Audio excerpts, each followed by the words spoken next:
Bon, bonsoir tout le monde. Je voulais revenir sur un sujet aujourd'hui. Là, je voulais vous parler de la paix.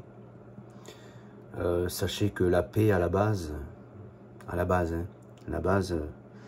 la paix est une sphère de conscience, d'accord, avec laquelle on est censé rentrer en accord, en harmonie, qu'on désignait sous le nom de Hotep, à l'époque de l'Égypte pharaonique. Alors, ce qu'il faut bien comprendre avec la paix, c'est que la paix, c'est pas quelque chose qu'on porte en soi. C'est pas quelque chose que l'on peut porter et déposer sur terre. Vous voyez ce que je veux dire?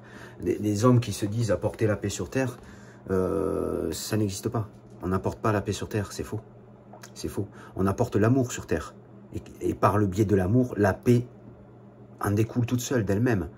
La paix, c'est quelque chose qui vient naturellement. Je vais vous expliquer ce que c'est que la paix, vous allez vite comprendre.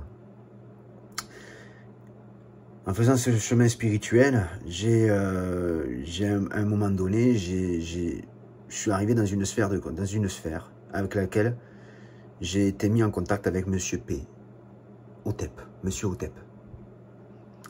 C'est une entité de la création. À quoi sert-elle, cette entité? Car chaque entité pharaonique, ce qu'il faut bien comprendre dans les entités pharaoniques de l'époque des pharaons, on avait développé une conscience en adéquation avec les esprits liés à la création de notre monde, du royaume, de toute chose, de ce que nous avons aujourd'hui encore. Comparé à aujourd'hui, on pourrait parler de la science hindouiste ou la science bouddhiste ou ces sciences-là, alors que ces sciences-là sont plus extérieures. Elles ne parlent pas du début de la création, elles ne parlent pas des entités qui ont manifesté cette création. Elles parlent des entités qui sont...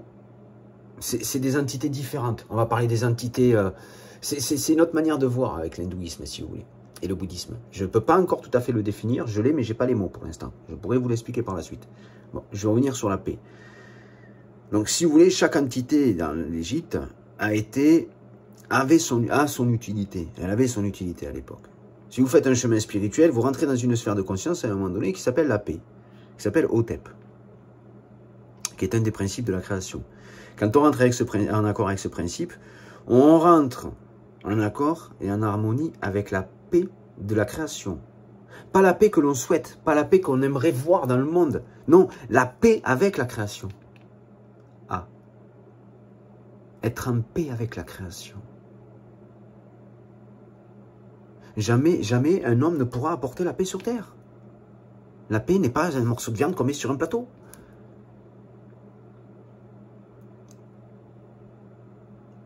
C'est n'importe quoi.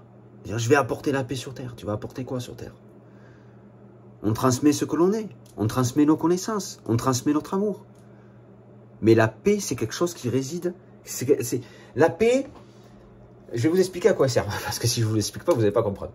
La paix, c'est un état de conscience dans lequel vous pouvez rester, être en harmonie, quand vous vivez des émotions. Si vous avez la paix avec vous, si vous avez atteint la sphère de paix, vous allez vivre des émotions, que ce soit la colère, que ce soit la tristesse, que ce soit la peur ou toutes ces choses-là. Malgré que vous vivrez ces émotions, comme vous êtes en paix avec la création, vous êtes en paix avec toutes ces émotions que vous vivez. Et du coup, vous pouvez accepter et digérer ces émotions. Parce que vous êtes en paix avec la création. Puissant, non? Voilà à quoi sert la paix. Elle sert à entrer en accord avec le principe des émotions qu'on peut vivre avec le corps. Voilà ce que c'est que la paix. Donc aucun homme, aucune femme ne peut se proclamer porteur de paix. Porteur d'amour, oui, comme Jésus l'a proclamé. Mais pas porteur de paix. La paix, ça va se chercher pour trouver une harmonie avec cette création.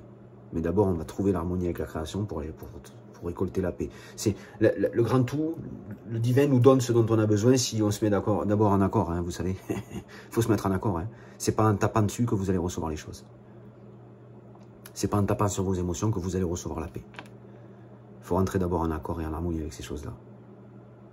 Vous allez dire, oui, mais comment on fait pour rentrer en harmonie si on n'a pas la paix? Non. D'abord, rentrer avec ce principe de comprendre que l'émotion fait partie du tout. Rentrer en accord avec l'harmonie de cette création. Accepter la création pour ce qu'elle est. Et vous trouverez la paix. Mais débarrassez-vous aussi de votre plaisir. Voilà.